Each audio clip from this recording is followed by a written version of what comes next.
Day 32, start with you. Welcome to week whatever it is on the COVID-19 SALT TV. My name's Bill, and I'd just like to share something that's been on my heart for, well, a little bit since Pete and Meg actually asked me to speak.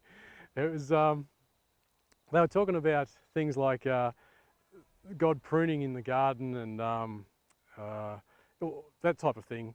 I'm not a great gardener, and I'm a hopeless pruner, so I figured I'd come over and do the bonfire thing. Trouble is, it's a sort of a day where it's a little bit too windy to light the bonfire, so I'm not going to light it. We're going to have a simulated bonfire day.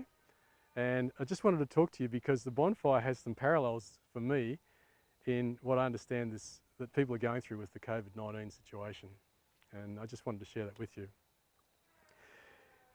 The thing is, if you look at the numbers in Australia at the moment, if you're doing the right thing and you're following what the medical people or the medical authorities and the government are saying, the chances of you getting the coronavirus are very, very low. So it's not so much that the fact that we're worried about getting the coronavirus. The fact is that there's the rules that they put in place for us to actually avoid getting the coronavirus are the things that are making it really tough for us. That's my experience by listening to people talk to me and watching my family navigate this time. So it's not the virus, it's the rules that are the difficult thing that are hard to handle. I know there's a friend of mine who is an older fellow, in his 90s actually, and he's got a wife who's in a home, in a nursing home, and they've shut that down and he can't go and visit her anymore. And because he has a long relational marriage with this lady, like he's married for a long time, he really misses her and he's finding loneliness really tough. It's really hard for him. On the other scale, you get young parents of young children, maybe 3 kids in the house who are below 10 years old or 8 years old, who are full of energy, and you're with them 24/7. You're trying to care for them, look out for them, and homeschool them, and it's really tough.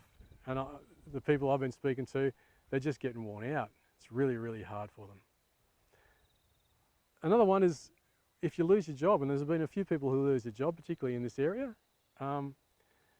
the bills don't stop just because the wages stop. And so the pressure comes on for you to be able to try and navigate your way forward. Now, everyone's got a different journey on this. Some people can handle it pretty well. So if you had, say, the bonfire going here, you might find you're getting a bit of heat from it, but you're okay. Some people find they get a little bit closer to the fire and they start to get singed. And then the people who are really struggling find themselves right in the middle of this thing and they're burning. And it's tough for them. It really is hard. The thing is that there is a way to endure the fire and to come out the other side. I wanted to share with you a story that I know from the Bible, and it relates to this coronavirus situation that we've got. You'll find it in Daniel chapter 3. And it's about these 3 guys who are just cruising along like normal. Everything's going fine for them, and then all of a sudden, through a series of events, they find themselves thrown into a furnace, a really hot, burning furnace, so hot that the guys who threw them in there died from it. So they're in there, and the king who ordered them to be thrown in said, "You have to follow or bow down and worship me and my gods that I've produced, this statue." And they said no, because they had a relationship with God, which was the true God, the God of Israel, and he was really, really a deep relationship for them. It was a really deep relationship. So they said, no, we're not going to do that. Because of doing the right thing, they were thrown into this fire. And the king, who was standing there, looked in and he said, hang on, there's more than 3 people in here. I throw 3 people in. He said, there's another one in there who actually looks like one of the sons of the gods. Now, he wasn't a Jewish person. He had no idea about the God of the Jews. All he knew was it was something unusual, something incredibly different than just the 3 people. And we on the other side of the New Testament, who have experienced who Jesus Christ is, we know that what he saw there was Jesus actually in the fire with these 3 guys. And they endured that fire, and when the king called them out, they came out and they weren't even singed, they were fine.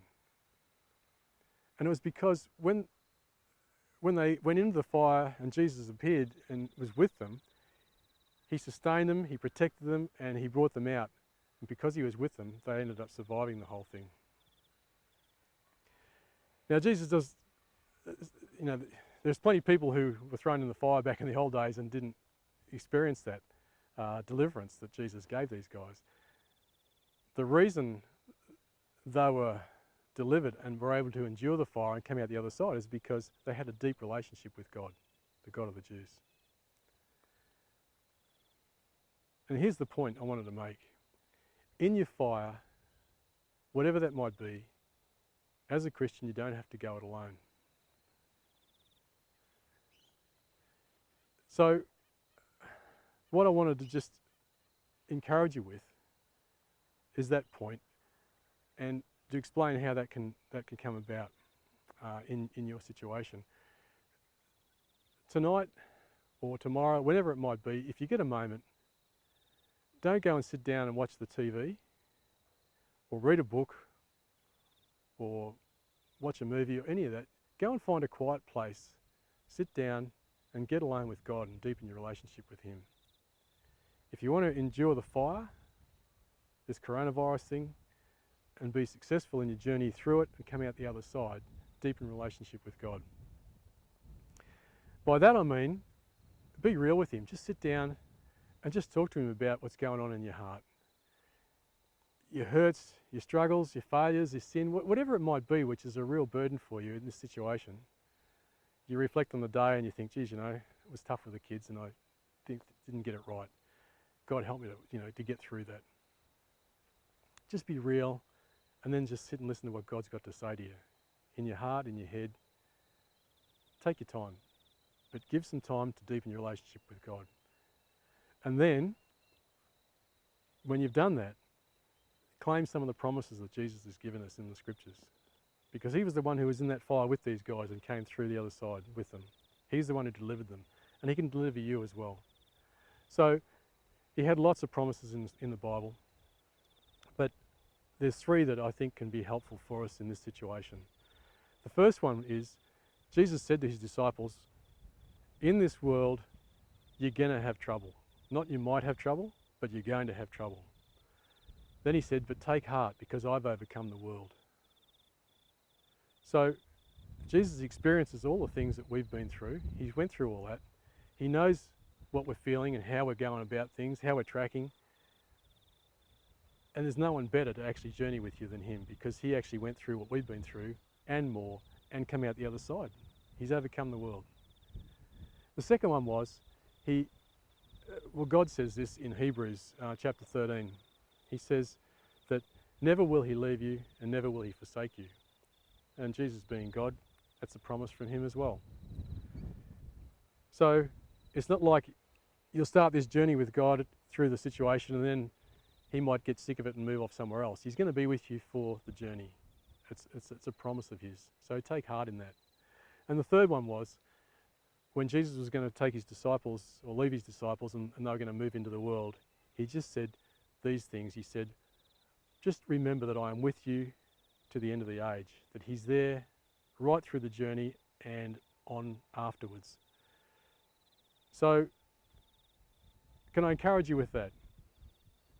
Get real with God. Just find some time. It doesn't take that very long, just a few minutes. Sit there, get real with God, just unload, unpack what's going on in your life. Look for His comfort and then claim His promises. And have a really good week.